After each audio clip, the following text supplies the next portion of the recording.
राजेश, हम आपकी रिपोर्ट दिखा देते हैं अपने दर्शकों को। हम कहेंगे कि वो रिपोर्ट जो राजेश ने वहां से रिकॉर्ड की है, जो उस बम धमाके की और जो गोलीबारी चल रही है उस समय, उसकी तस्वीर हम दिखा दें अपने दर्शकों को, और उस हिसाब से फिर हम आगे ये कीव की जो घेराबंदी जिस तरीके से हो सकती है और जिस तरह से ये मुकाबला यहां तक पहुंच सकता है, आपको वो तस्वीरें पहले दिखा देते हैं।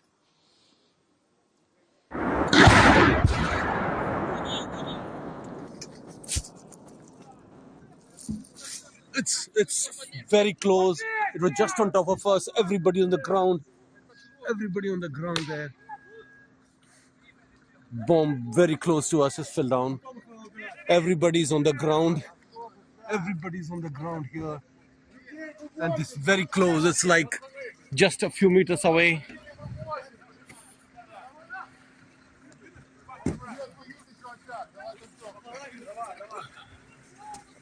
की सड़कों पर ये जो तस्वीर इस समय आप देख रहे हैं, घोषणा किस तरीके से कर रही है, जमीन पर इस समय पर मौजूद है, बल्कि आप करते हुए लगातार देख सकते हैं। It's very close.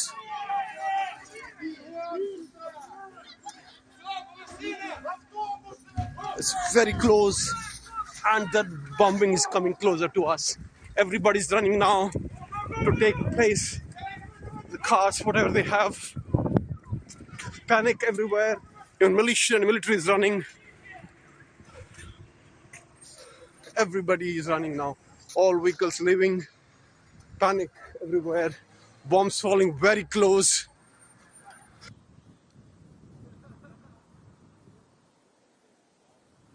तो आपने वहां की तस्वीरें देखी हैं, यहाँ बर्फबारी भी शुरू हो गई है। ये मौसम भी आप समझिए कि आमतौर पर जो शून्य से नीचे ही यहाँ का तापमान रहता है, कुछ उसी तरह की परिस्थितियां हैं। लेकिन जिस तरह की सरगर्मियां यहाँ पर बढ़ रही हैं, जिस तरह की सरगर्मियां बढ़ रही हैं और जिस तरह के संकेत आ रहे हैं, आप यहाँ की सड़कों पर उन बख्तरबंद गाड़ियों को दौड़ते हुए देख सकते हैं। आप यहाँ के सैनिकों को हम एक ऐसी मुद्रा में देख सकते हैं जिन्हें मालूम है कि अब बिल्कुल कभी भी कुछ भी यहाँ पर हो सकता है। गौरव, ये तैयारी बिल्कुल हर एक हिस्से में दिख रही है। हम जो जिन संघर्षों की बात कर रहे हैं वो न सिर्फ 20 किलोमीटर दूर, बल्कि अगर हवाई हमलों की बात हम, राजेश कुछ कहना चाह रहे हैं आप?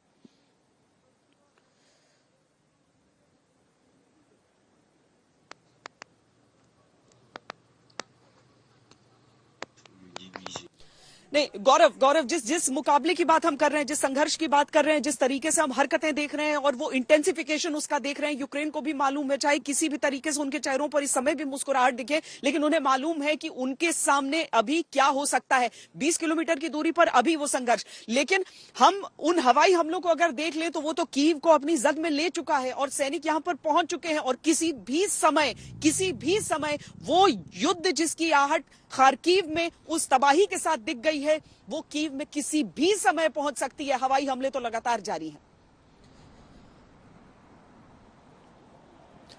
श्वेता, आपने बिल्कुल सही कहा। इस समय खतरे की घंटी यहाँ कीव में भी बज रही है, बार बार एयर रेड सायरन बज रहे हैं। और अभी जिस सड़क पर हम रिपोर्टिंग कर रहे हैं वहां पर यूक्रेन की सेना की बख्तरबंद गाड़ियां इस सड़क से निकल रही हैं। आप ये सोचिए कि जिस शहर में उसके दिल के अंदर से बख्तरबंद गाड़ियां तेजी से निकले और जो सिपाही हैं वो बिल्कुल बैटल पोजीशन पर हो, जो सर्फेस टू एयर बैटरीज है वो सचेत हो जाए। इसका मतलब खतरा अब राजधानी कीव पर लगातार बढ़ता जा रहा है। बर्फबारी के बीच अब अंदेशा इस गोलाबारी का है। अगर ये गोलाबारी यहां से 20 किलोमीटर दूर हुए तो आप जानती ही हैं कि रूस के पास इस तरह की मिसाइलें हैं, इस तरह के रॉकेट हैं जो सीधे राजधानी कीव को निशाना बना सकते हैं। यहां के वाइटल एसेट्स और वाइटल पॉइंट्स को वो पहले टारगेट करने का प्रयास कर भी चुके हैं, चाहे वो ऊर्जा को रोकने की बात हो, ईंधन को रोकने की बात हो, बख्तरबंद गाड़ियों की आवाजाही को रोकने की बात हो। तो अपनी तरफ से रूस हर संभव प्रयास कर रहा है कि वो पूरी तरह से इस देश को और खासतौर पर इस शहर में